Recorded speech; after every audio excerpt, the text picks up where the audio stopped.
செலவுகள், கடன் பிரச்சனைகள்லாம் போயிட்டு இருந்தவங்களுக்கு கொஞ்சம் ஒரு நிவாரணம் வரக்கூடிய அமைப்புகள் இருக்கு.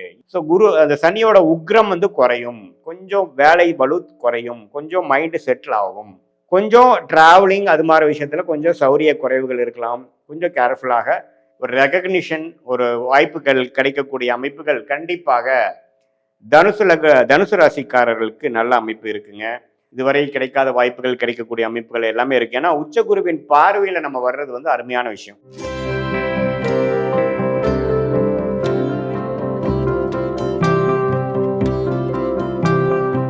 வணக்கம், நல்ல காலம் பிறக்குது சேனல் நேர்களே. நான் உங்கள் அன்பான சயின்டிபிக் வேதிக் அஸ்ட்ராலஜர் அஸ்ட்ரோரஞ்சி பேசுகிறேன். நல்லது நினைப்போம், நல்லதே நடக்கும். இந்த வீடியோல பாத்தீங்கன்னா நம்ம தனுசு ராசிக்காரர்களுக்கு நவம்பர் 2025 எத்தகைய ஒரு மாதமாக இருக்க போகிறது.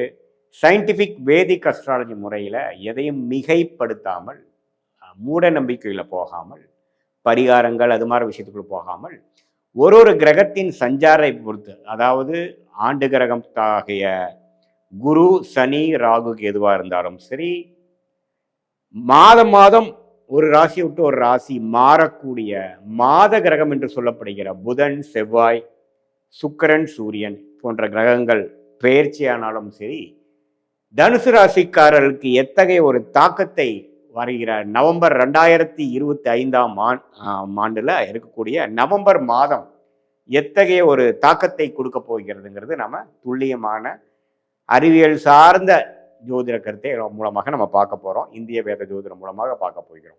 இப்ப பாருங்க, தனுசு ராசிக்கு ராசி அதிபதி வந்து நவம்பர் முதலே பார்த்தீங்கன்னா அதிவக்ரமாக கடகத்துக்கு வந்துடுறார்.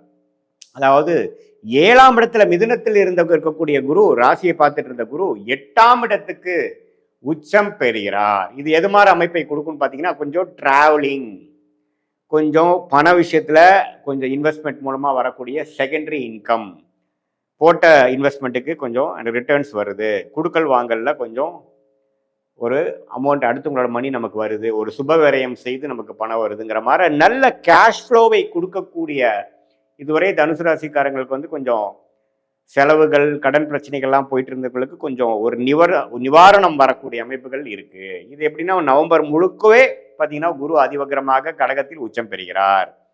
அது ஒரு நல்ல விஷயம். அதுக்கப்புறம் சனி 4ஆம் இடத்திலிருந்து ராசியை பார்த்து நிறைய வேலை நிமித்தமாக, தொழில் நிமித்தமாக நிறைய லாஸ்ட் 4-5 மந்த்ஸாவே அதிகமான வேலை பளு, ஸ்ட்ரெஸ்ஸு, டென்ஷனை கொடுக்க கொண்டு இருக்கக்கூடிய சனி இப்போ குருவின் பார்வை வந்து சனி மேலே விழுகிறார். ஸோ குரு அந்த சனியோட உக்ரம் வந்து குறையும், கொஞ்சம் வேலை பளு குறையும், கொஞ்சம் மைண்டு செட்டில் ஆகும்.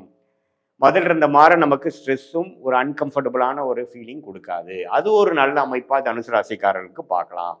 அதுக்கு அடுத்தபடியாக பார்த்தீங்கன்னா ராகு 3ஆம் இடத்திலும், கேது 9ஆம் இடத்திலும் இருந்து அந்த ராகு குருவின் பார்வையிலேருந்து விலகிறார். ஸோ அப்போ என்ன பண்ணுவோம்னா, உங்களுக்கு ராகு குரு பார்வையிலேருந்து விலகி 3ஆம் இடத்துல இருக்கும் பொழுது கொஞ்சம் டிராவலிங் அது மாதிரி விஷயத்துல கொஞ்சம் சௌரிய குறைவுகள் இருக்கலாம். கொஞ்சம் கேர்ஃபுல்லாக உறவுகள் விஷயமாக, இளைய சகோதரர்கள், தந்தையார் விஷயங்கள், இதுல எல்லாம் கொஞ்சம் கவனங்கள், அவங்களோட உடல்நிலையில அக்கறை தேவைப்படக்கூடிய அமைப்புகள் இந்த ஆண்டு கிரகத்தின் சஞ்சாரங்கள் கொடுக்குதுங்க. அதே சமயத்துல மாத கிரகம் பார்த்தீங்கன்னா அந்த புதன், செவ்வாய், சூரியன், சுக்கிரன்லாம் பார்த்தீங்கன்னா ஓரளவுக்கு குருவின் பார்வை மாதத்தின் செகண்ட் ஹாஃப்ல வந்து குருவின் பார்வை பெறுகிற மாதிரி அமைப்புக்கு வராங்க, உச்ச குருவின் பார்வை அமைப்பு வராங்க. ஸோ அதெல்லாம் பார்த்தீங்கன்னா மாணவர்களாக இருந்தாலும் சரி, இளைய பருவத்தினர் இருந்தாலும் சரி, நல்ல ஒரு உத்வேகமாக படிக்கக்கூடியது, ஹையர் எஜுகேஷன் படிக்கக்கூடியது, வேலை நிமித்தமாக நல்லா முயற்சி எடுப்பது, காம்படிட்டிவ் எக்ஸாம்ஸில் கிளியர் பண்ணி கவர்மெண்ட் விஷயத்தில் போகிறவங்க, ஒரு யூனிவர்சிட்டி கிளியர் பண்ணி அடுத்த லெவல் ஆஃப் இது போகிறவங்க, ப்ரொமோஷனுக்காக சில டெஸ்ட் எக்ஸாம் எழுதுறவங்களுக்குலாம் கொஞ்சம் நல்ல பாசிட்டிவான ஒரு உத்வேகம் கிடைக்கக்கூடிய, ஒரு கிளாரிட்டி கிடைக்கக்கூடிய ஒரு அற்புதமான ஒரு மாதமாக இந்த நவம்பர் 2025 இருக்கு. ஏன்னா உச்சகுருவின் பார்வை அருமையான விசேஷ பலனை கொடுக்கக்கூடியது. சூரியன் மேலே விழுகுது, புதன் மேலே விழுகுது, ஏன் ராஜயோகாதிபதி செவ்வாய் மேலே விழுந்து ரியல் எஸ்டேட் துறையில் இருக்கிறவங்க, மெடிக்கல் துறையில் இருக்கிறவங்க, ஸ்போர்ட்ஸ் ரிலேட்டடான விஷயத்தில் இருக்கிறவங்க, ஃபிசியோதெரப்பி, கேட்ரிங் துறை அது மாதிரி இருக்கிறவங்களுக்குலாம் நல்ல ஒரு ஒரு ரெகக்னிஷன், ஒரு வாய்ப்புகள் கிடைக்கக்கூடிய அமைப்புகள் கண்டிப்பாக தனுசு ராசிக்காரர்களுக்கு நல்ல அமைப்பு இருக்குங்க. ஸோ இடம் சார்ந்த விஷயங்கள், ரியல் எஸ்டேட் அதுலெல்லாம் நல்ல பெனிஃபிட்டுங்க. அதே சமயத்தில் இந்த மாதிரி கிரியேட்டிவ் ஃபீல்டில், ஐடி, சாஃப்ட்வேர், மீடியா துறையில் இருக்கிறவங்களுக்குலாம் நல்ல ஒரு ரெகக்னிஷன், நல்ல ஒரு இதுவரை கிடைக்காத வாய்ப்புகள் கிடைக்கக்கூடிய அமைப்புகள் எல்லாமே இருக்கு. ஏன்னா உச்சகுருவின் பார்வையில நம்ம வர்றது வந்து அருமையான விஷயம். அதே சமயத்தில் சுக்கிரனும் பாருங்க 11ஆம் இடங்கள் லாபஸ்தானத்துல தான் கனெக்ட் ஆகிறார். 6ஆம் இடங்கிற கடன் நோய்க்கு கனெக்ட் ஆகாம 11ங்கிற லாபம் வரும்பொழுது கொஞ்சம் கடன்கள்லாம் குறையக்கூடிய அமைப்புகள் இருக்கு. நான் முதலே சொன்ன மாதிரி குரு வந்து 12ஆம் இடம், 2ஆம் இடம், 4ஆம் இடத்தை பார்த்து கொஞ்சம் பண விஷயத்துல வந்து சுணக்கங்களை குறைத்து கொஞ்சம் குடுக்கல் வாங்கல் விஷயத்துல கொஞ்சம் நல்லா அவர் கொடுத்து வரவேண்டிய பணம் வந்து சேரக்கூடிய அமைப்புகள் கண்டிப்பாக உண்டு. ஒரு பக்கம் செலவுகள் இருந்தாலும் வரவுகளும் உண்டுங்கிறது நீங்க தெரிஞ்சுக்கணும். அதே சமயத்துல இப்போ செவ்வாய் இருக்கக்கூடிய அமைப்புகள் நல்லா இருக்கு. சூரியன் பார்த்தீங்கன்னா மாதத்தின் செகண்ட் ஹாஃப்ல பார்த்தீங்கன்னா 11ஆம் வீட்டில் இருக்கக்கூடிய சூரியன் 12ஆம் இடத்துக்கு வந்தாலும் குரு பார்வை பெறுகிறார். ஸோ என்ன ஆகும், கொஞ்சம் டிராவலிங் மூலமாக ஐடி துறையில் இருக்கிறவங்களுக்கு ஒரு வாய்ப்பு கிடைச்சி வெளிநாடு போகிறது, ஆன்சைட்டுக்கு போகிறதுன்னு சொல்லுவாங்க பார்த்தீங்களா, அது மாதிரி விஷயத்துக்கு போகிறது, இம்போர்ட் எக்ஸ்போர்ட் பண்ணுறவங்க அவங்க ஆர்டர்ஸ் ரிலேட்டடாக கஸ்டமரை பார்க்க போகிறது, அது மாதிரி கொஞ்சம் டிராவலிங்லாம் கொடுக்கக்கூடிய அமைப்புகள் ஒரு நல்ல விஷயத்துக்காக ஒரு காங்கிரீட்டான ஒரு ரிசல்ட் கொடுக்கக்கூடிய அமைப்புக்காக நம்ம போகக்கூடிய அமைப்புகள் காட்டுகிறது. இதே மாதிரி சில பேர்த்துக்கெல்லாம் பார்த்தீங்கன்னா அந்த ஷேர் மார்க்கெட் ஸ்டாக்ஸு அதில் ஸ்பெக்குலேஷன் இருக்கிறவங்களுக்கு திடீர் லாபங்கள் கிடைக்கக்கூடிய அமைப்பும் பரிபூர்ணமாக உண்டு. ஏன்னா குரு வந்து உச்சகுரு 8ஆம் இடத்துக்கு வருவது நல்லது.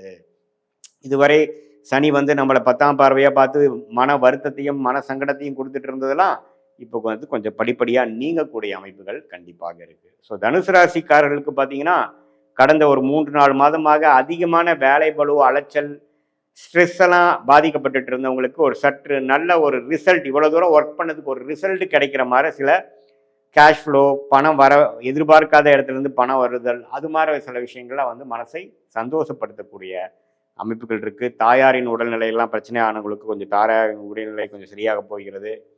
அதே சமயத்தில் ஒரு சுப விரயங்கள் செய்து அது மூலமாக லாபங்கள் எடுத்து இன்னொரு இடத்துல இன்வெஸ்ட் பண்ணுறது, அது மாதிரி விஷயம். சில பேர்த்துக்கு வந்து நிறைய டிராவலிங், வெளிநாடு வெளி மாநிலத்துலாம் போகக்கூடிய அமைப்புகள், இருக்கிற ஆஃபீஸ் விட்டு அடுத்த ஒரு இடம் மாறக்கூடிய அமைப்புகள், பிஸ்னஸ் இருக்கிறவங்க நல்லா ஒரு புது பிரான்ச்சாக அமைக்கக்கூடிய அமைப்புகள், அது மாதிரி கொஞ்சம் கூட்டு தொழில், புதுசாக ஒரு கூட்டு தொழில் மூலமாக ஆரம்பித்து பண்ணக்கூடிய அமைப்புகள், கூட்டாக செய்யக்கூடிய தொழிலெல்லாம் அதிக லாபம் பெறக்கூடிய அமைப்புகள் வந்து தனுசு ராசிக்காரர்களுக்கு இருக்கிறதுங்க. இது வந்து ஒரு பொதுவான பலனை தவிர உங்களுடைய பிறந்த தேதி, பிறந்த நேரம், பிறந்த ஊரோடு கொடுத்தீங்கன்னா உங்களுடைய ஜாதகம், ஜென்ம ஜாதகத்தை போட்டு அதில் நீங்கள் என்ன நட்சத்திரத்தில் என்ன ராசியில் பிறந்திருக்கிறீங்க, அதில் என்ன பாதத்தில் பிறந்திருக்கீங்க, என்ன லக்னத்தில் பிறந்திருக்கீங்க, அதை வைத்து வரக்கூடிய தசாபுக்திகள் எப்படி இருக்குது, உங்கள் லக்னத்துக்கு அது யோக தசையாக இருக்குதா, என்ன ஆதிபத்தியம் பெற்றிருக்கிறார், அந்த தசநாதன் எப்படி ஒரு ஸ்தான பலம், திக்பலம், திருப்பலத்தோடு உங்கள் ஜாதகத்தில் இருக்கார், யாரால் பார்க்கப்படுகிறார், யாரால் சேர்க்கப்படுகிறார், எந்த ஒரு கிரகத்தோடு சேர்ந்துருக்கு அப்படிங்கிறதெல்லாம் பார்த்து அதுக்கு தகுந்த பலன்களையும் இப்போ நம்ம பேசின கோச்சார பொது பலன்களையும் சேர்த்து வைத்து பார்க்கும் பொழுது அடுத்த வரக்கூடிய 3 மாதங்கள், அடுத்த வரக்கூடிய 6 மாதங்கள்லாம் உங்களோட வாழ்க்கையில என்ன திசையில் திரும்பக்கூடிய அமைப்புகள் காட்டுகிறது, அடுத்த படலம் எப்படி ஓப்பன் ஆக போகிறது, எது மாதிரி முடிவுகளை எடுத்து எந்த டைரக்ஷன்ல நம்ம போனோம்னா வெற்றி அடையலாம், தேவையற்ற சமய விரயங்கள், தேவையற்ற உங்களுடைய அந்த பண விரயம், அந்த நிதி, ஏன்னா நம்ம இந்த காலத்தில் பார்த்தீங்கன்னா எந்த ஒரு முயற்சியும் தவறாக செஞ்சிட்டோம்னா அதுக்கு ஒரு விலை கொடுத்துட்டு தான் நம்ம வந்தாகணும்.